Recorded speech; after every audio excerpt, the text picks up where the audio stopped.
Hello students, Gayatri PG college online classes में आप सबका स्वागत है।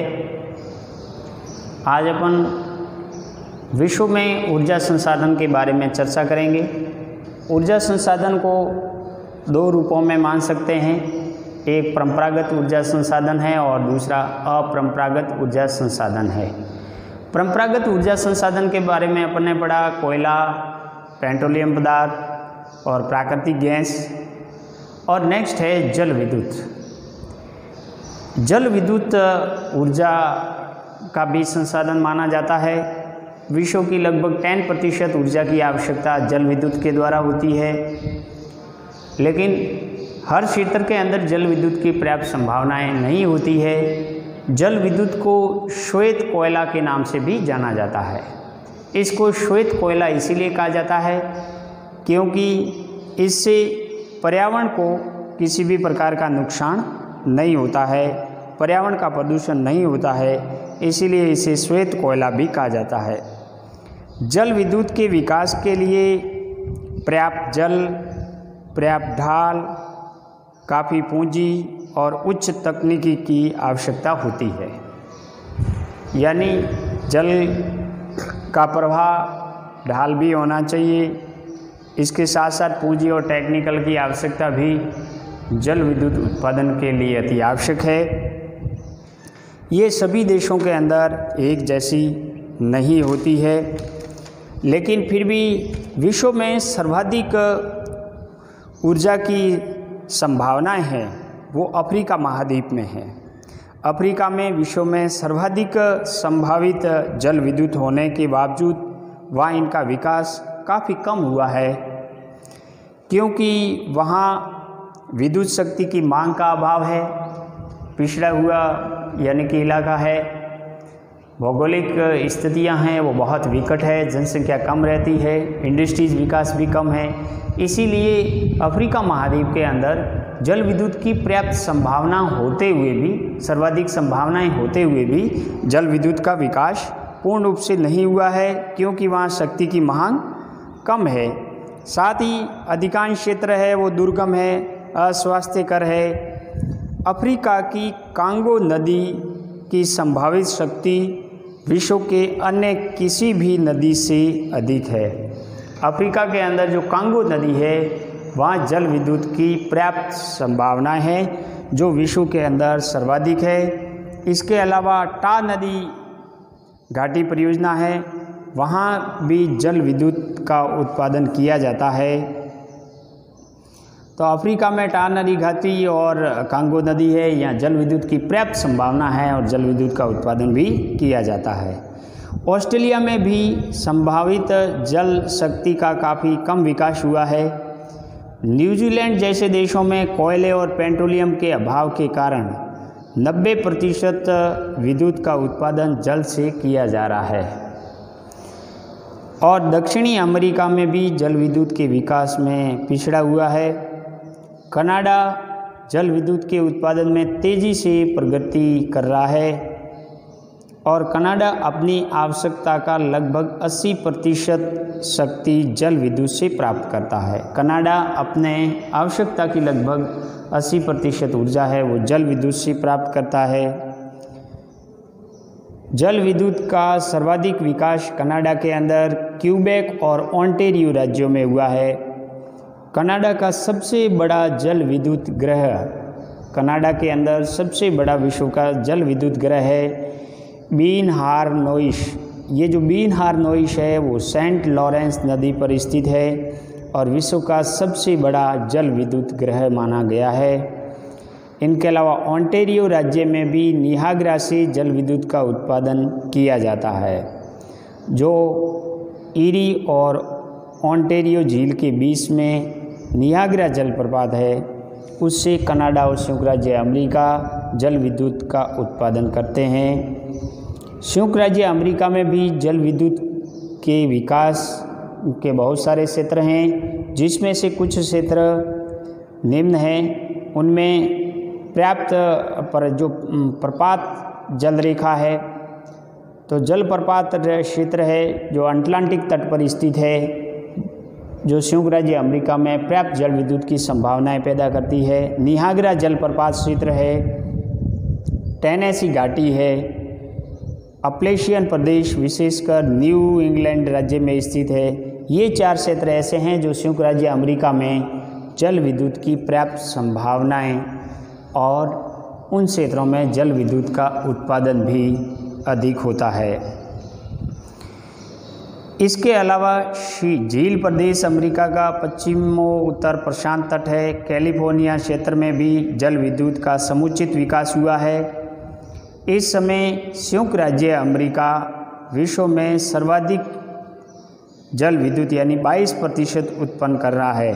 संयुक्त राज्य अमेरिका में अपनी आवश्यकता का 12% शक्ति जल विद्युत से प्राप्त होती है। यानी जितनी ऊर्जा यानी कि चाहिए, पावर चाहिए, उसमें अमेरिका में 12% पावर की आपूर्ति जल विद्युत के द्वारा होती है। और अमेरिका के पास में उच्च तकनीकी और पूंजी, इसके अलावा पर्याप्त जल विद्युत की संभावना होने के कारण विश्व में सर्वाधिक जल विद्युत का उत्पादन संयुक्त राज्य अमेरिका के द्वारा हो रहा है। यूरोप की बात करें तो यूरोप में भी सर्वाधिक जल विद्युत वाले देशों में Switzerland, Norway, Sweden, France, Italy आदि देशों का स्थान आता है। कोयला और पेट्रोलियम के अभाव के कारण स्विट्जरलैंड का संपूर्ण आर्थिक विकास जल विद्युत पर आश्रित है। इसी प्रकार नॉर्वे में भी कुल विद्युत उत्पादन में जल विद्युत का योगदान 99% है। यानी नॉर्वे, स्वीडन ये ऐसे देश हैं जो अपने कुल विद्युत के उत्पादन में 99% योगदान जल विद्युत के द्वारा होता है। इनके अलावा नॉर्वे और स्वीडन में प्रति व्यक्ति विद्युत खपत है वो भी विश्व के अंदर सर्वाधिक है। इटली का भी यानी कि औद्योगिक विकास पूर्ण रूप से जल विद्युत पर निर्भर है। इटली का भी औद्योगिक विकास पूर्ण रूप से जल विद्युत पर निर्भर है। जापान में भी औद्योगिक विकास में जल विद्युत का महत्वपूर्ण योगदान है। यहाँ भी जल विद्युत का उत्पादन मुख्य रूप से होक्काइडो द्वीप पर होता है। संभावित जल विद्युत शक्ति की दृष्टि से चीन भी एक धनी देश माना जाता है, परंतु इससे अभी तक अपनी संभावित क्षमता का मात्र 5% ही उपयोग किया है और चीन 70% संभावित जल शक्ति इसके दक्षिणी पश्चिमी भाग में है। तो मित्रों, ये विश्व के अंदर जो जल विद्युत की संभावना और जल विद्युत का उत्पादन था। भारत में भी बहुत सारे ऐसे जो नदी घाटी बांध परियोजना हैं, जैसे दामोदर नदी घाटी परियोजना है। तो दामोदर नदी घाटी परियोजना में कुल यानी कि 7 ऐसे बांध बनाए गए हैं जिससे जल विद्युत का उत्पादन हो रहा है। प्रायद्वीपीय भारत की जो नदियां हैं वो अधिकांश जलप्रपात बनाती है और इन जलप्रपातों में जल विद्युत का उत्पादन होता है। इसके अलावा भाखड़ा नागल बांध है, तो उन सतलज नदी पर भाखड़ा नागल बांध है, इन पर भी जल विद्युत के विद्युत ग्रह लगाए गए हैं।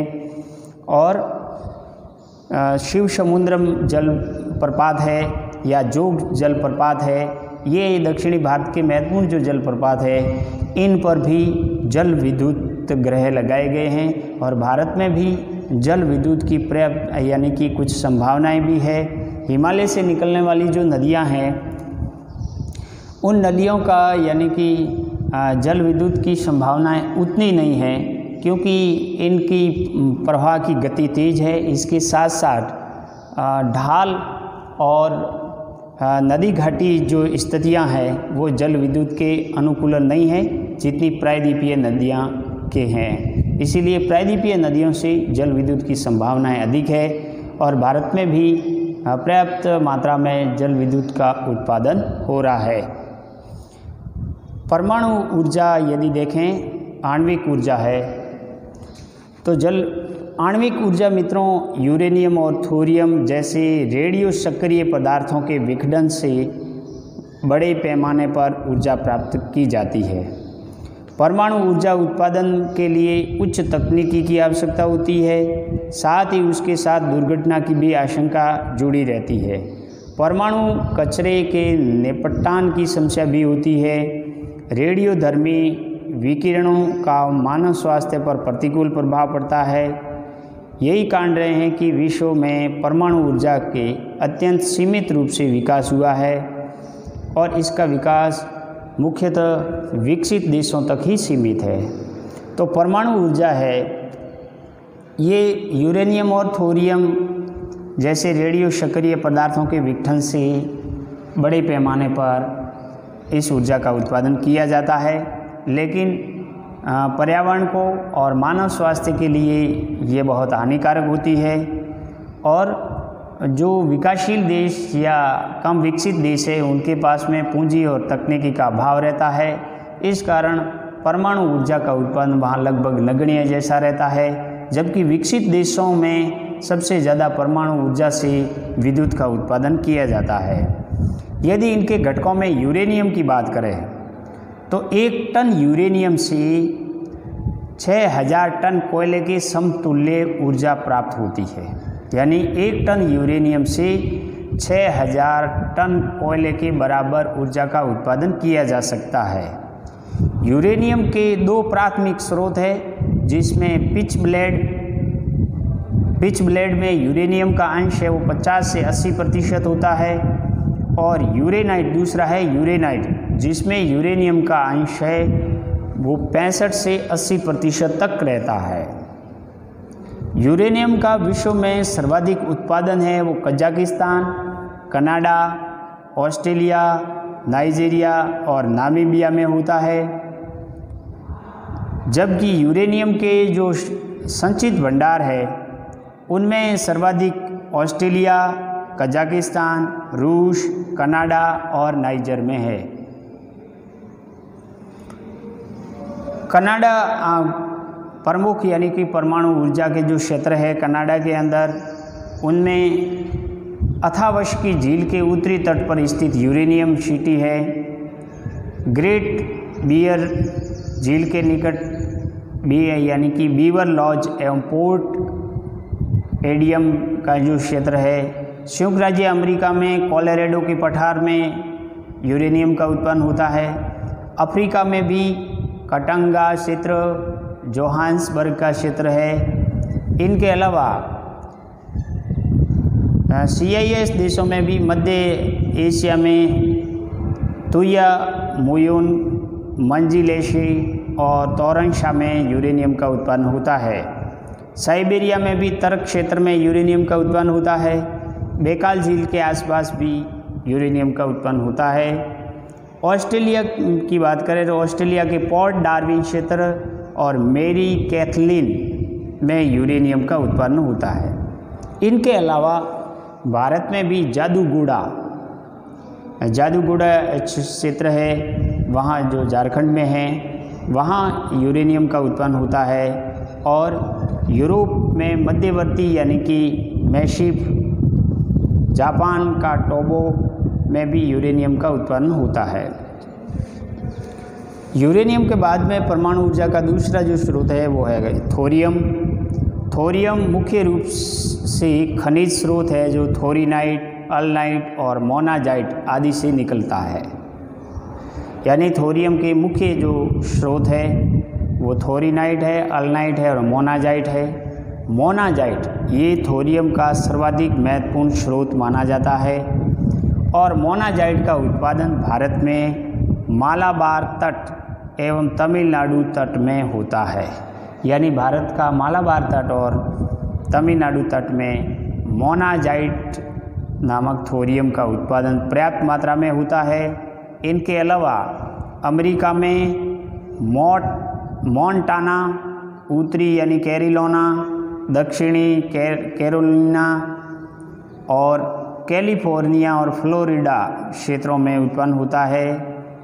अमेरिका के अलावा ब्राज़ील, ऑस्ट्रेलिया, मलेशिया, श्रीलंका में भी मोनाजाइट के निक्षेप पाए गए हैं। विश्व में थोरियम का सर्वाधिक संचित भंडार भारत में है और भारत में थोरियम का सबसे बड़ा उत्पादक क्षेत्र भी माना जाता है। यानी भारत है वो विश्व का सबसे ज़्यादा थोरियम उत्पादक और भंडारक राष्ट्र है। विश्व के कुल थोरियम उत्पादन का 75% भारत में उत्पादित होता है। तो मित्रों, भारत के अंदर जो मालाबार तट है और तमिलनाडु का तट है, वहाँ विश्व के सर्वाधिक थोरियम का उत्पन्न होता है। थोरियानाइट है वो श्रीलंका के रत्नापुर जिलों में होता है, और अल्नाइट है वो यानी कि भारत के आंध्र प्रदेश और राजस्थान जिलों में होता है। ये मित्रों ऊर्जा के परंपरागत यानी कि स्रोत थे।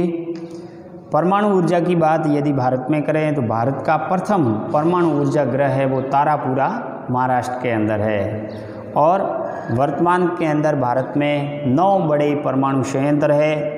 राजस्थान में भी रावत भाटा परमाणु गृह है। रावत भाटा जो चित्तौड़गढ़ के अंदर है वो भारत का दूसरा और राजस्थान का प्रथम परमाणु विद्युत गृह माना जाता है। तो तारापुरा भारत का प्रथम विद्युत गृह यानी परमाणु विद्युत गृह है, और रावत भाटा चित्तौड़गढ़ जो भारत का दूसरा और प्रदेश का प्रथम परमाणु विद्युत गृह माना जाता है। तो मित्रों, ऊर्जा के परंपरागत स्रोत के बाद में ऊर्जा के जो अपरंपरागत स्रोत है, अपरंपरागत संसाधन है, उसमें सौर ऊर्जा, पवन ऊर्जा, भूतापीय ऊर्जा, ज्वारीय ऊर्जा, जैविक ऊर्जा इसमें शामिल है। क्योंकि विश्व में बढ़ती जनसंख्या और बढ़ती ऊर्जा की खपत के कारण जो ऊर्जा के परंपरागत स्रोत है वो एक समापीय स्रोत है।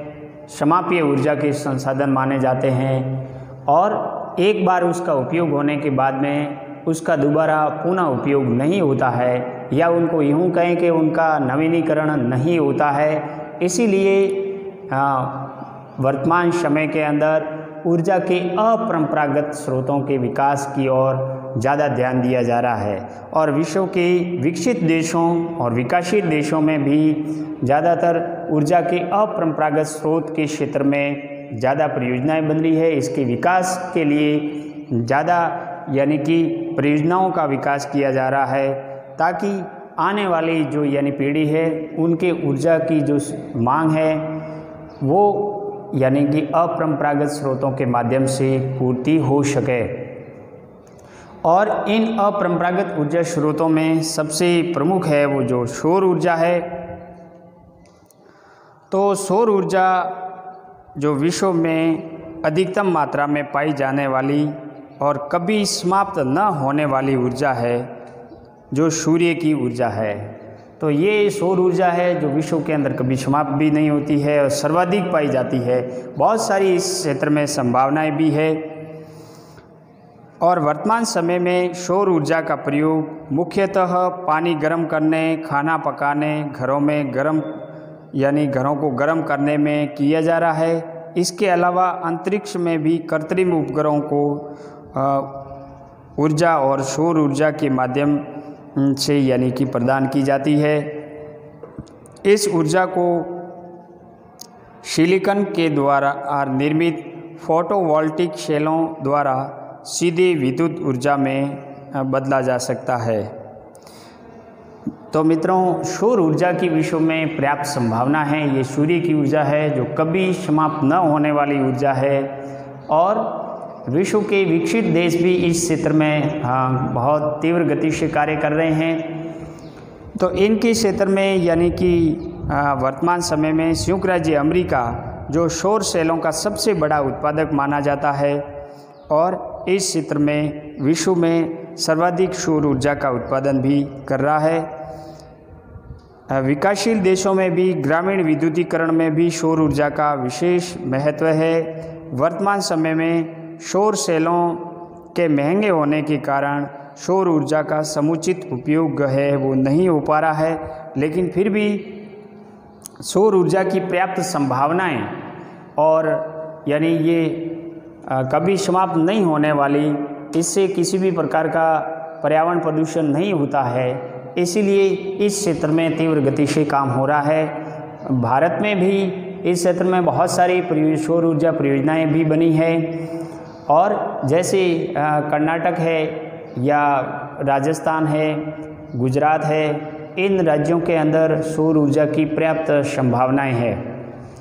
तो राजस्थान जैसे राज्यों के अंदर जहां अधिकांश मौसम शुष्क रहता है, आकाश बादलों से रहित या साफ रहता है, जहां सौर ऊर्जा की पर्याप्त संभावनाएं रहती है, तो राजस्थान और महाराष्ट्र, गुजरात है या कर्नाटक है, इन राज्यों के अंदर सौर ऊर्जा की पर्याप्त संभावनाएं हैं। इन क्षेत्र में सौर ऊर्जा का उत्पादन भी हो रहा है।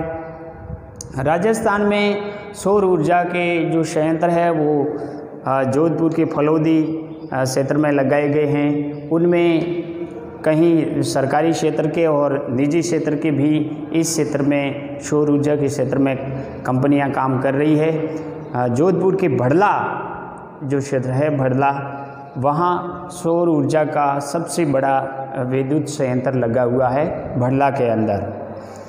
और कर्नाटक के अंदर भी यानी कि अभी देश का सबसे बड़ा सौर ऊर्जा प्लांट लगाया गया है।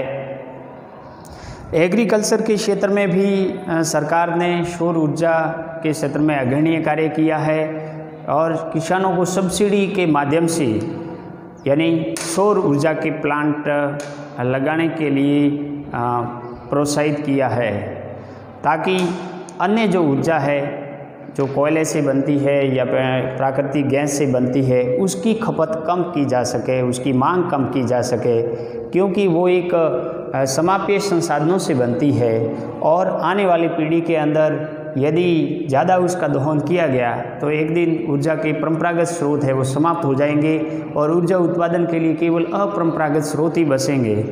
तो अपरंपरागत स्रोतों को बढ़ावा देना अति आवश्यक है। सौर ऊर्जा के बाद में पवन ऊर्जा है। पवन ऊर्जा का प्रयोग भी यानी कि दिनों दिन यानी कि बढ़ता जा रहा है।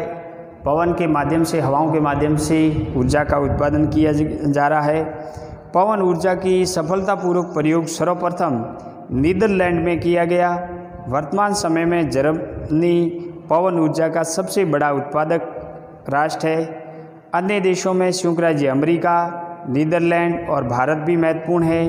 भारत में भी तमिलनाडु, गुजरात, आंध्र प्रदेश और महाराष्ट्र के कुछ क्षेत्रों में पवन ऊर्जा का उत्पादन के लिए आदर्श परिस्थितियां हैं। संयुक्त राज्य अमेरिका के कैलिफोर्निया में संयुक्त राज्य अमेरिका का 90% से भी अधिक पवन फार्म स्थित है। तो संयुक्त राज्य अमेरिका है या भारत है, ये ऐसे राष्ट्र है जिसमें पवन ऊर्जा की भी पर्याप्त संभावनाएं हैं। भारत में भी तमिलनाडु है जो पवन ऊर्जा का सबसे बड़ा उत्पादक राज्य है, गुजरात है और राजस्थान है। इनमें यानी कि पवन ऊर्जा की पर्याप्त संभावनाएं हैं। राजस्थान में भी जैसलमेर, चित्तौड़गढ़ और जोधपुर के अंदर यानी कि पवन ऊर्जा के प्लांट लगाए गए हैं। जब पवन ऊर्जा के बाद में यदि भूतापीय ऊर्जा की बात करें तो भूतापीय ऊर्जा ये इस प्रकार की ऊर्जा का उत्पादन भूगर्भ में संचित ताप का उपयोग किया जाता है। इनमें इटली, न्यूजीलैंड, आइसलैंड, संयुक्त राज्य अमेरिका में इस प्रकार की परियोजनाएं लगाई गई है। भारत में हिमाचल प्रदेश के मणिकर्ण और लद्दाख की पुंगा घाटी में भूतापीय ऊर्जा की परियोजना पर कार्य चल रहा है। यानी भारत में भी मणिकर्ण और लद्दाख की पुंगा घाटी में भूतापीय ऊर्जा से संबंधित परियोजना से कार्य चल रहा है। इनके अलावा जो ज्वारीय ऊर्जा है, तो ज्वारीय ऊर्जा वैसे ही समुद्री तटीय क्षेत्रों में जहाँ ज्वारीय उछाल अधिक होता है वहाँ ज्वार से विद्युत उत्पादन की जा सकती है। विश्व में इस प्रकार का पहला संयंत्र है वो फ्रांस के रॉन्स नदी के मुहाने पर लगाया गया है। और भारत में भी पश्चिमी तट जो गुजरात है वहाँ कच्छ की खाड़ी और खंबात की खाड़ी का जो क्षेत्र है और पूर्वी तट का सुंदरवन जो क्षेत्र है वो ज्वारीय ऊर्जा के लिए पर्याप्त यानी कि संभावित क्षेत्र माने जाते हैं। जैविक ऊर्जा है जिसमें बायोगैस और बायोमास होता है। तो जितने भी यानी कि वनस्पतियों के घास फूस के सड़े गले अंश है और उससे जो ऊर्जा बनाई जाती है उसको अपन बायोमास कहते हैं। इसके अलावा पशुओं के गोबर से और कूड़ा करकट से जो विद्युत बनाई जाती है उसको बायोगैस कहते हैं। तो इस क्षेत्र में भी भारत में राजस्थान में बहुत सारी परियोजना बनाई है। इसका उपयोग खाना पकाने के क्षेत्र में भी किया जा रहा है। भारत और चीन है वो बायोगैस के प्रमुख उत्पादक राष्ट्र माने जाते हैं। तो ये ऊर्जा के जो अपरंपरागत स्रोत थे उनके माध्यम से भी ऊर्जा की आवश्यकताओं की पूर्ति वर्तमान समय में हो रही है और फ्यूचर में ऊर्जा के जो संभावित संसाधन हैं वो अपरंपरागत ऊर्जा के संसाधन ही माने जाते हैं।